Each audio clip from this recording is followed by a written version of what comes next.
اعوذ باللہ من الشیطان الرجیم، بسم اللہ الرحمن الرحیم، الحمد للہ رب العالمین الرحمن الرحیم، والصلاة والسلام علی سید الانبیاء والمرسلین، امام المتقین، خاتم النبیین، سیدنا و مولانا محمد وعلی آلہ و اصحابہ اجمعین۔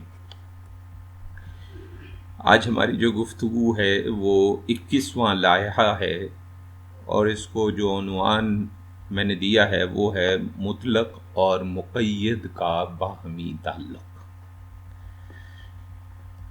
اب مولانا جامی رحمۃ اللہ علیہ یہ کہتے ہیں کہ مطلق اور مقید جو ہے وہ ایک دوسرے سے جدا ہو کر سمجھے نہیں جا سکتے۔ مطلق بغیر مقید کے پہچانا نہیں جاتا، اور مقید بغیر مطلق کے وجود میں ہی نہیں ہے۔ مگر یہ جو تعلق ہے، اس باہمی تعلق کے باوجود جو محتاجی ہے وہ یکساں نہیں ہے۔ اب مقید تو ہے، وہ تو مخلوق ہیں، ہم آپ لوگ ہیں۔ مطلق جو ہے وہ اللہ کی ذات ہے۔ اگر اللہ کی ذات جو ہے اس کی صفات کا ظہور نہ ہوتا تو ہم پیدا ہی نہ ہوتے۔ تو یہ جو محتاجی ہے وہ اس طرح سے ہے کہ جو مقید ہے وہ مطلق کا محتاج ہے، لیکن جو مطلق ہے وہ کسی کا محتاج نہیں۔ اس تعلق کی نوعیت جو ہے وہ ایسے ہے، ایک مثال آپ نے دی، جیسے اگر ہاتھ میں چابی ہو اور ہاتھ حرکت کرتا ہے تو چابی حرکت کرتی ہے، لیکن چابی کی حرکت جو ہے وہ ہاتھ کی حرکت کا سبب نہیں بنتی۔ اس کے باوجود اگر چابی کی حرکت نظر نہ آئے تو ہاتھ کی حرکت کو پہچاننا ممکن ہی نہیں رہتا۔ تو یعنی اگر اس کی صفات کا ظہور نہ ہو تو مخلوق پیدا ہی نہیں ہوگی، لیکن اس کی بطور خالق صفت ہم نے پہلے بھی کہا ہے، اور اسی طرح رازق کے طور پہ صفت، اور رحیم اور رحمان اور کریم اور جتنی صفات ہیں وہ اگر مقید نہ بھی ہوں تو اپنی جگہ پر موجود ہیں۔ ان کے ظہور کے بعد بھی ابھی پیچھے کسی لائحہ میں ہم نے کہا کہ کسی قسم کی کوئی اس صفت میں کمی نہیں ہوتی، یا کوئی ایسا عمل نہیں ہے جس سے اس میں بڑھ جائے یا کم ہو جائے۔ یہ نقطہ ہے ایسا کہ جس سے مطلق کی طرف سے الزام اور مقید کی طرف سے احتیاج واضح ہوتا ہے۔ ذات حق ایسی ہستی ہے جس کے مقدس دائرے تک کسی کی نگاہ نہیں پہنچ سکتی، لیکن وہی ذات ہے جو سب کو ظاہر کرتی ہے۔ بندہ اور رب جدا نہیں، لیکن فرق یہ ہے کہ بندہ محتاج ہے اور رب بے نیاز ہے۔ انبیاء کرام علیہم السلام اور اولیاء کرام علیہم الرحمہ کا حق تعالی کا پہنچنا جو ہے وہ بھی اسی معنی میں ہے کہ وہ اپنی اپنی استعداد کے مطابق پرواز کرتے ہیں، کیونکہ ذات حق تو لامتناہی ہے، اور محدود ہستی کے لیے لامحدود کا احاطہ ممکن ہی نہیں ہے۔ تو ذات مطلق کا کوئی دوسرا کنارہ نہیں ہے کہ کوئی وہاں تک پہنچ سکتا ہو۔ تو مختلف مشائخ نے اس کا مطلب یہ ہوا، اب ہمیں پتہ چلا کہ جب اس طرح کی بات کی کہ اللہ کو دیکھا یا انوار دیکھیے یا تجلیات دیکھیں، تو ایک اللہ کے ولی کا دیکھنا کوئی ضروری نہیں ہے کہ کسی دوسرے اللہ کے ولی کے دیکھنے جیسا ہو، کیونکہ اس کی ذات لامتناہی ہے۔ کون اس میں کہاں تک پہنچ سکا، اس کو کیا دکھا، اور یہ ایک ایسی چیز ہے کہ اگر دکھ بھی جائے، یہاں تک کہ انوار و تجلیات بھی اگر دکھ جائیں تو ان کو دنیا کی کوئی انسانی زبان ایسی نہیں ہے جو ان کو بیان کر سکے۔ وحدت الوجود کا مسئلہ ہی یہی ہے کہ چونکہ کیفیات بیان نہیں کی جا سکتی، اس لیے وحدت الوجود کو ہر ایک نے جب بیان کیا تو اپنی جو رسائی ہے اس کے مطابق، اور جن الفاظ سے وہ ذرا قریب ترین کوئی معنی لے سکتے تھے اس طرح سے انہوں نے بیان کیا، ورنہ ظاہر ہے کہ بیان ہو ہی نہیں سکتا۔ اس کی مثال کئی بار ایک میں دے چکا ہوں، جمعہ پہ بھی غالباً دی تھی، کہ جب ایک محبت ہے، آپ کہیں کہ جی مجھے بہت محبت ہے، تو بہت محبت کیا ہوتا ہے کو کسی بھی طرح واضح نہیں کر سکتے کہ بہت محبت ہے کا کیا مطلب ہے۔ کسی کو کہتے ہیں بہت خوبصورت ہے، تو آپ اس کو واضح نہیں کر سکتے بہت خوبصورت کا کیا مطلب ہے، کیونکہ آپ کو ایک چیز اگر خوبصورت لگ رہی ہے، یا پہاڑ ہیں سامنے مجھے بڑے خوبصورت لگ رہے ہیں، لیکن کتنے خوبصورت لگ رہے ہیں، ہم اس کو بیان ہی نہیں کر سکتے ہیں. تو اگر ہم دنیا کی چیزوں کو بیان نہیں کر سکتے تو اللہ کی صفات کو اور اللہ کی تجلیات کو اور اللہ کی ذات کو تو انسانی زبان میں بیان کرنا ویسے ہی بالکل ممکن نہیں. تو مطلق جو ہے کسی نہ کسی مقید کے ذریعے پہچانا جانا اس کے لیے لازم ہے اس کا، لیکن کسی خاص مقید کے ذریعے نہیں. مطلب کسی کوئی ضروری نہیں ہے کہ خاص ہو تو اسی کے ذریعے سے پہچانا جائے. جو یہ مقید ہیں جن کو جمع میں مقیدات کہتے ہیں، یہ بدل سکتے ہیں، ان کی جگہ کوئی اور آ سکتا ہے، لیکن مطلق کا کوئی بدل نہیں ہے. اس لیے وہی تمام جو مقیدات ہیں ان کا قبلہ حاجات ہے. جو کچھ بھی ملتا ہے وہ مطلق سے ہی ملتا ہے اور کسی سے نہیں ملتا ہے، جو خالص توحید ہے. ہر شے کا کوئی نہ کوئی بدل ممکن ہے، ہم نے کہہ دیا، مگر ذات حق کا بدل نہیں ہے. جوہر جس میں مادہ ہے، جیسے انسان ہے، پتھر ہے، اور عرض کہتے ہیں کیفیت ہے، حالت ہے، جیسے رنگ ہے، حرکت ہے. پھر سبب اور علت یعنی وجہ، یہ سب مخلوق کی صفات ہیں. اللہ تعالیٰ ان سب سے بلند ہے. اس کا قرب جو ہے اسباب سے نہیں ہے بلکہ اس کے فضل سے حاصل ہوتا ہے. اسی لیے مختلف سلاسل تصوف کا مختلف انداز ہے.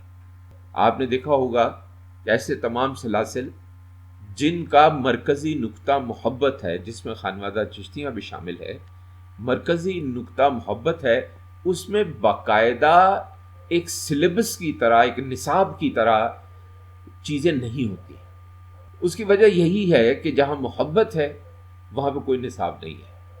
ہر انسان کا اپنا راستہ ہے، اور اللہ جس پہ فضل کرے گا ظاہر اس کو قرب حاصل ہو جائے گا، جس پہ فضل نہیں کرے گا اس پہ قرب حاصل نہیں. پھر کہتے ہیں کہ یہ جو بے نیازی ہے یہ ذات کے اعتبار سے ہے، ورنہ ظہور کی اگر بات کریں، اسماء کی بات کریں، حیثیات کا ظہور بات کریں تو مقیدات کے بغیر تو یہ ممکن نہیں. یعنی ذات صفات تو موجود ہیں، لیکن صفات جب ظاہر نہیں ہوں گی تو کسی کو پتہ ہی نہیں ہے کہ وہ ذات صفات ہیں. اللہ بھی پتہ. تو کائنات جو ہے یہ وہ ایک طرح کا آئینہ ہے جس میں اللہ کے اسماء جو ہیں وہ بنیادی طور پہ جلوگر ہو رہے ہیں.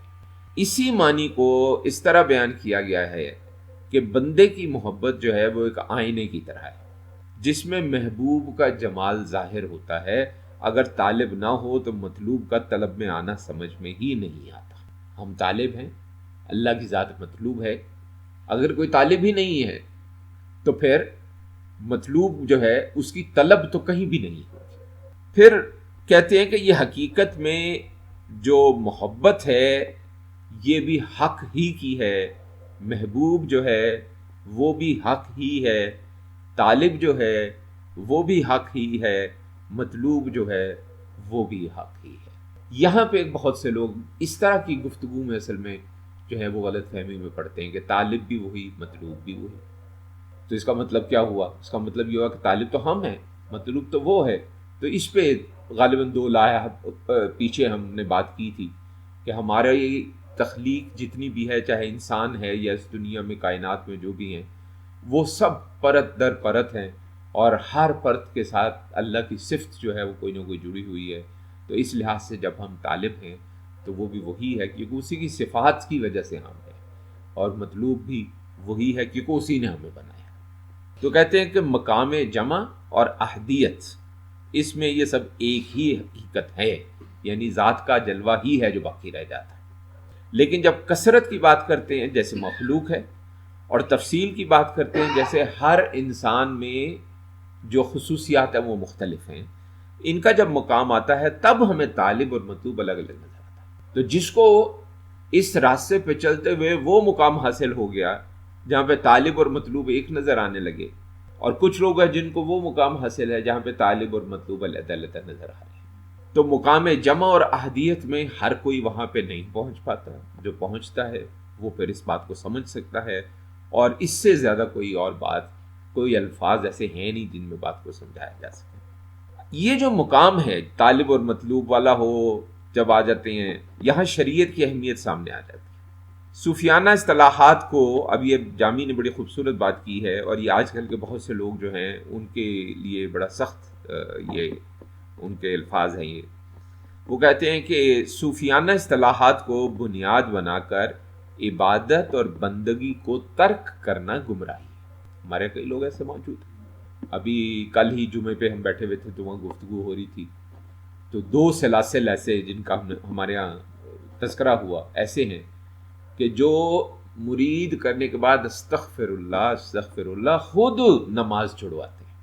وہ عجیب گمراہی میں پڑ گئے ہیں، اور وہ گمراہی یہی ہے کہ جب وہ کیفیات آتی ہیں تو انسان جو ہے وہ بھٹک جاتا ہے۔ یہی تو کمال ہے شیخ کا کہ اس کو وہاں سے نہیں۔ تو کہتے ہیں فنا کی حالت جو ہے وہ عارضی ہے، اور بقا میں آ کر بندہ جو ہے وہ پھر شریعت کا پابند ہو جاتا ہے۔ کچھ لوگ ہوتے ہیں جو فنا کو جب تجربہ کر لیتے ہیں تو بقا میں آنے کے بعد بھی بقا کی حقیقت کو نہیں پکڑتے ہیں، وہ فنا کو ہی لے کر بیٹھے رہتے ہیں، جس کی وجہ سے یہ شریعت کے معاملات کو ترک کرتے ہیں۔ آپ کہتے ہیں کہ اصل کمال جو ہے وہ عبودیت ہی ہے، جیسا کہ کہا گیا کہ رب رب ہی رہتا ہے، چاہے مظاہر میں ظاہر ہو، اور بندہ بندہ ہی رہتا ہے، چاہے جتنا مرضی ترقی کر جائے۔ اور ظاہر ہے کہ نبی کریم صلی اللہ علیہ وسلم سے زیادہ یا ان کے برابر بھی کوئی ترقی تو روحانی نہیں ہو سکتی کسی کی، اور جب ترقی نہیں ہو سکتی روحانی کسی کی بھی، اور اگر آپ نے شریعت کے معاملات کو نہیں چھوڑا ہے تو کسی کے لیے بھی جائز نہیں ہے کہ شریعت کے معاملات کو چھوڑا جائے۔ کہتے ہیں اسی لیے یہ بات قابل حیرت نہیں ہے کہ جو لوگ قرآن اور ذکر میں مشغول رہتے ہیں وہ نماز اور روزے میں کوتاہی نہیں کرتے ہیں، جبکہ جو صرف مقامات کے دعوے کرنے لگتے ہیں وہ عبادت کو چھوڑ بیٹھتے ہیں۔ حالانکہ بندے کا کام یہی ہے کہ وہ معبود کے قدموں میں آئے اور شریعت کی پابندی کرے، کیونکہ اسی سے اسے فنا فی اللہ حاصل ہوگا، بقا باللہ حاصل ہوگا۔ یہ نکتہ بھی رکھنا چاہیے ذہن میں کہ اگرچہ حقیقت میں جلوہ ایک ہی ہے، کیونکہ اسی کی صفات ہیں ساری، اور ہر طالب اور مطلوب اسی میں سمائے ہوئے ہیں، وہ ایک ہی جلوہ ہے، لیکن جب تک انسان عالم حجاب میں ہے، ساجد اور مسجود، عابد اور معبود، طالب اور مطلوب میں فرق لازم ہے۔ مراتب سے انکار نہیں کیا جا سکتا، کیونکہ عالم حجاب میں ہر شے کا ایک مرتبہ ہے، اور اسی ترتیب کو ماننا ہی اسلام کا تقاضا ہے، ایمان کا تقاضا ہے۔ تو اس لائحہ میں جامی علیہ رحمت نے واضح طور پہ بات بیان کر دی کہ شریعت کو ترک کرنے کی کوئی گنجائش نہیں ہے۔ تو اللہ تعالیٰ ہمیں ہدایت دے اور صحیح راستے پہ رہنے کا اذن و توفیق بخشے، آمین۔